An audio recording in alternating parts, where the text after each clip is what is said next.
जय Hind class 12th। This is Jainit Guru and my self प्रथम द्विवेदी। और आज मैं आप लोगों के सामने क्लास 12th का वेक्टर अलजेब्रा उसकी एक्सरसाइज 10.1 के कुछ क्वेश्चन सॉल्व करवा रहा हूँ।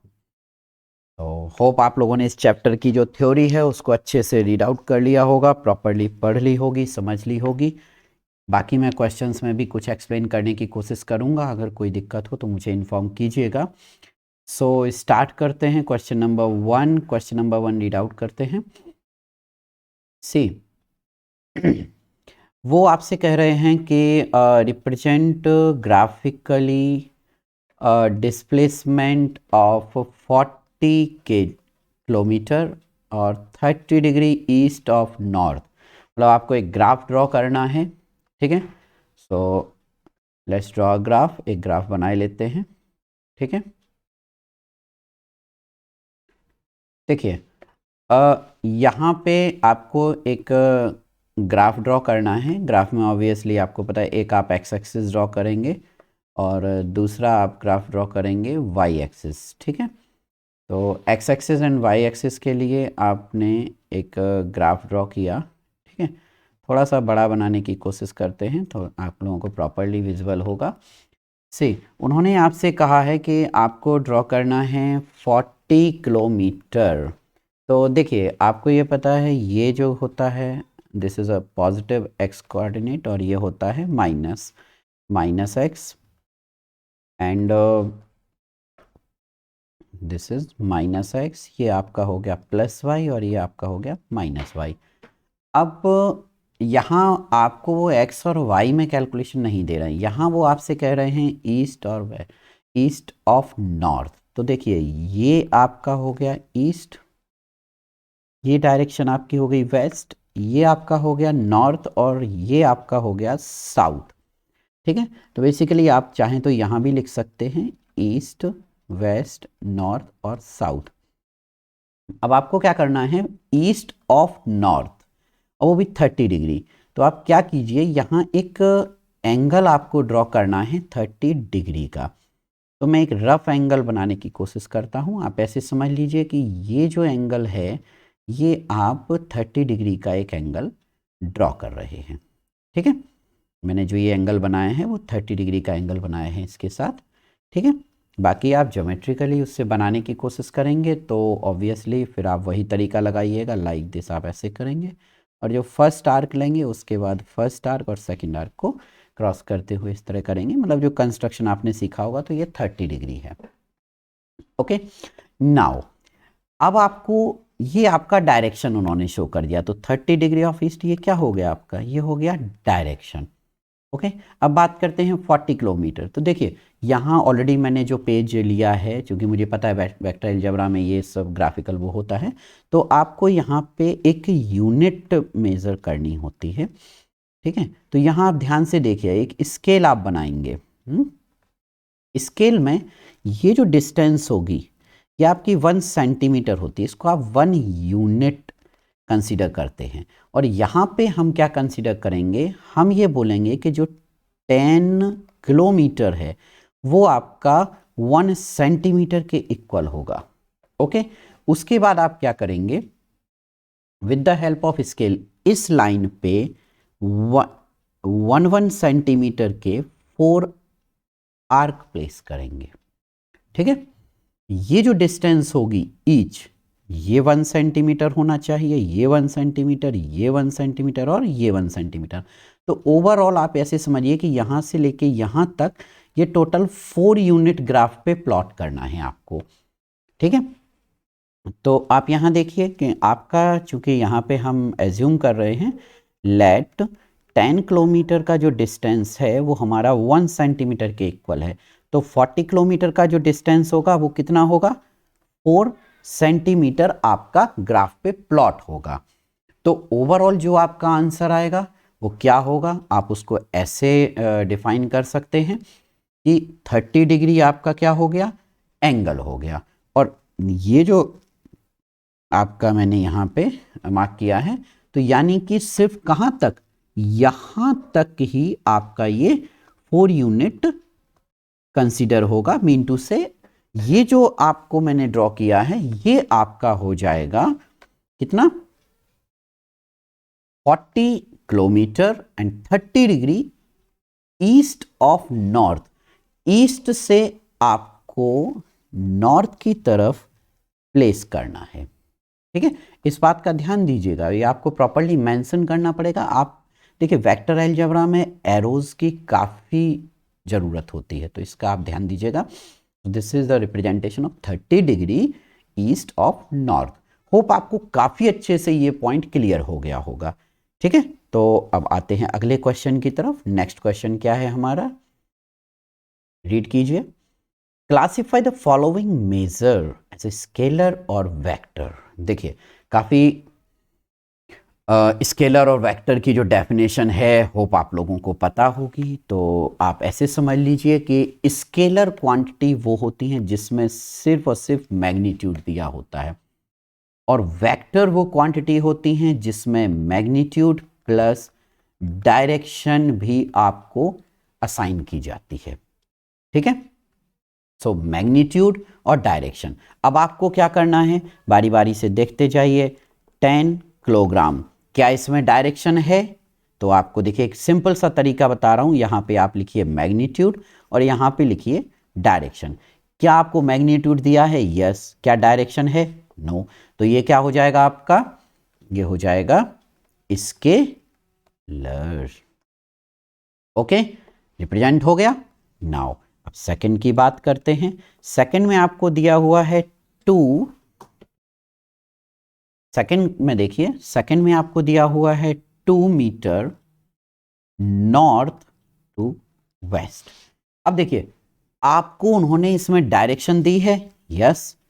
क्या मैग्नीट्यूड दिया हुआ है? यस, 2 मीटर दिया हुआ है। तो ये आपका क्या हो जाएगा, ये आपका हो जाएगा vector quantity. Clear. Next point number third देखिए, ये आपका हो गया 40 डिग्री। ठीक है, 40 डिग्री। क्या इसमें डायरेक्शन दी है? नो। क्या इसमें मैग्नीट्यूड दिया हुआ है? यस। अब यहां एक चीज और, आप ऐसे मत समझना कि डिग्री दिया हुआ है तो डिग्री डायरेक्शन में आएगी, नहीं। यहां पे ये एंगुलर मेजरमेंट का पार्ट है, और एंगुलर मेजरमेंट में आपको क्या दिया हुआ है, उन्होंने सिर्फ मैग्नीट्यूड दिया हुआ है। तो इसको आप क्या समझेंगे, ये आपका क्या होगा, ये आपका स्केलर होगा। कौन सी क्वांटिटी होगी? स्केलर क्वांटिटी होगी। Is that clear. आते हैं फोर्थ पार्ट की तरफ। फोर्थ पार्ट में दिया है 10 टू द पावर -19 कूलम, और 10 टू द पावर -19 ये जो फिजिक्स और केमिस्ट्री में आप लोग अच्छे से पढ़ते होंगे, ये जो क्वांटिटी है ये सिर्फ और सिर्फ मैग्नीट्यूड शो कर रही है। ये कहीं आपको फिक्स नहीं किया गया कि इस डायरेक्शन में मूव कर रहा है, इलेक्ट्रॉन इसमें जा रहा है, इससे कोई लॉजिक नहीं है। ये क्या है, ये एक चार्ज है, तो चार्ज आपका स्केलर क्वांटिटी हो जाएगा क्योंकि इसमें डायरेक्शन नहीं दी हुई है। एंड लास्ट पॉइंट यहां आपको दिया है 20 मीटर पर सेकंड स्क्वायर। तो इसमें आपको ये जो है ये मैग्नीट्यूड दिया हुआ है, और क्या डायरेक्शन दी है? तो यस, ये जो क्वांटिटी होती है ये होती है एक्सेलरेशन की। आप ऐसे भी इसको समझ सकते हैं। तो एक्सेलरेशन, यस, आपको डायरेक्शन दी हुई है, क्योंकि एक्सेलरेशन आपको जब तक पता नहीं होगा कि आप किस डायरेक्शन में मूव कर रहे हैं तो आप एक्सेलरेट कैसे करेंगे। तो आपका ये क्या हो जाएगा, ये आपका हो जाएगा वेक्टर क्वांटिटी। तो होप आप लोगों को क्वेश्चन नंबर 2 अच्छे से क्लियर हो गया होगा। ठीक है, आते हैं अगले क्वेश्चन की तरफ। तो इसको एक बार और मैं आपको बता देता हूं, स्केलर क्वांटिटी जिसमें सिर्फ मैग्नीट्यूड आपको मिले, और वेक्टर क्वांटिटी जिसमें आपको वेक्टर क्वांटिटी में मैग्नीट्यूड और डायरेक्शन दोनों एक साथ आपको मिल जाएं। ठीक है, तो आते हैं अब अगले क्वेश्चन नंबर 3 की तरफ। क्वेश्चन नंबर 3 सॉल्व करने की कोशिश करते हैं। तो रीड कीजिए। सबसे पहले क्वेश्चन नंबर 3 क्या है। क्वेश्चन नंबर 3 आपसे कह रहा है कि classify the following as scalar and vector quantity. Same वही कहानी है, और क्लासिफाई करना है आपको कि कौन सा स्केलर है कौन सा वेक्टर है। तो देखिए हम सबको नोट किए लेते हैं। क्वेश्चन नंबर जो फर्स्ट है आपको वो है टाइम पीरियड। अब देखिए टाइम पीरियड को आप कैपिटल किससे डिनोट करते हैं, टाइम पीरियड को आप रिप्रेजेंट किससे करते हैं, कैपिटल टी से। अब एक बताइए टाइम पीरियड होता क्या है, ऑब्वियसली पता है, तो यहाँ पे हम फिर से वही कॉन्सेप्ट लगाते हैं, यहाँ हम लिखते हैं मैग्नीट्यूड और यहाँ हम लिखते हैं डायरेक्शन। क्या टाइम पीरियड में डायरेक्शन दी हुई है, नो, टाइम पीरियड में डायरेक्शन नहीं है। क्या मैग्नीट्यूड दिया होगा, यस, टाइम पीरियड का मैग्नीट्यूड दिया जाता है। तो ये क्वांटिटी कौन सी हो जाएगी, ये क्वांटिटी हो जाएगी आपकी स्केलर। आ जाओ, ओके। नाउ नेक्स्ट पार्ट है आपका डिस्टेंस। अब देखिए यहां बात कर रहे हैं डिस्टेंस की, डिस्टेंस और डिस्प्लेसमेंट, ठीक है। यहां डिस्टेंस की बात हो रही है, तो डिस्टेंस में आपको मैग्नीट्यूड तो दिया जाता है बट डायरेक्शन नहीं दी जाती। देखो मैं यहां आपको समझाने की कोशिश करता हूं, एक इंपॉर्टेंट पॉइंट बताता हूं। सपोज दैट आप पॉइंट ए से बी की तरफ मूव कर रहे हैं, ठीक है। तो जो मैंने व्हाइट कलर से रिप्रेजेंट किया है ये पाथ है, तो ये पाथ में जितने भी प्लेस पे वो जाएगा ऐसे ऐसे ऐसे, तो ये सब क्या कहलाएगा, ये डिस्टेंस कहलाएगा। और ये जो प्लेस है इसमें आपको डायरेक्शन शो हो रही है, तो ये आपका हो गया डिस्टेंस और ये आपका हो गया डिस्प्लेसमेंट।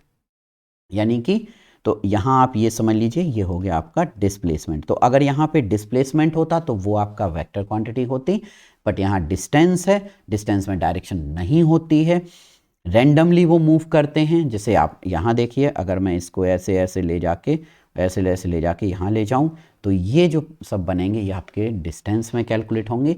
डिस्प्लेसमेंट में सिर्फ इनिशियल और फाइनल पोजीशन होती है, ठीक है। तो डिस्टेंस हमारा क्या हो जाएगा, स्केलर क्वांटिटी हो जाएगी। होप आप लोगों को ये क्लियर हो गया होगा। आते हैं पॉइंट नंबर 3 पे। देखिए पॉइंट नंबर 3 फोर्स की बात हो रही है, फोर्स F, ठीक है। बेसिकली इसका फॉर्मूला होता है F = m × a, ठीक है। ऑब्वियसली इसमें क्या आ चुका है, एक्सेलरेशन आ चुका है, तो इसमें मैग्नीट्यूड भी है, डायरेक्शन भी है। क्योंकि एक्सेलरेशन है और एक्सेलरेशन आपका डायरेक्शन में होता है, तो एक्सेलरेशन डायरेक्शन में है, इसका मतलब है ये क्या होगा, this is a vector quantity, ठीक है। वेलोसिटी अगेन वही, स्पीड क्या है, वेलोसिटी क्या है, तो वेलोसिटी एंड नेक्स्ट जो हमारा पार्ट है वेलोसिटी एंड वर्क डन। तो वेलोसिटी आपका होता है v, और वेलोसिटी एक पर्टिकुलर डायरेक्शन में मूव की जाती है, ठीक है। तो वेलोसिटी आप में उसमें आपको इस मैग्नीट्यूड भी दिया होता है और आपकी क्या डायरेक्शन भी होती है, तो this is also a vector quantity. And part number 5 work done. Work done में कोई भी सिर्फ मैग्नीट्यूड होता है, उसमें डायरेक्शन नहीं होती है, तो वर्क डन आपका क्या हो जाएगा, स्केलर क्वांटिटी हो जाएगी, ठीक है। तो होप आपको ये समझ में आ गया होगा। देखो जो यहाँ एक छोटा सा पॉइंट और मैं आप लोगों को बताना चाहूँगा, चूँकि यहाँ पे एक वेलोसिटी वर्ड आया है और हमने डिस्टेंस और डिस्प्लेसमेंट दोनों कवर किए हैं, तो यहाँ देखो जो वेलोसिटी होती है वो आपका होता है डिस्प्लेसमेंट अपॉन टाइम होता है। अगर हम यहाँ बात करते हैं स्पीड की, ठीक है, तो वो आपका हो जाता है डिस्टेंस अपॉन टाइम, ठीक है। तो आप ऐसे समझ लो कि ये और ये, इसमें ये जो स्पीड है आपकी ये तो हो जाएगी स्केलर, और यहाँ पे हमने बात की है वेलोसिटी की, तो वेलोसिटी हमारा क्या हो जाएगा, वेक्टर क्वांटिटी। तो होप आप लोगों को क्वेश्चन नंबर 1 2 3 अच्छे से समझ में आ चुके होंगे, और बाकी के क्वेश्चंस के लिए मिलते हैं हम लोग अगले वीडियो में। Okay, thank you so much, thanks for watching. जय हिंद बच्चों।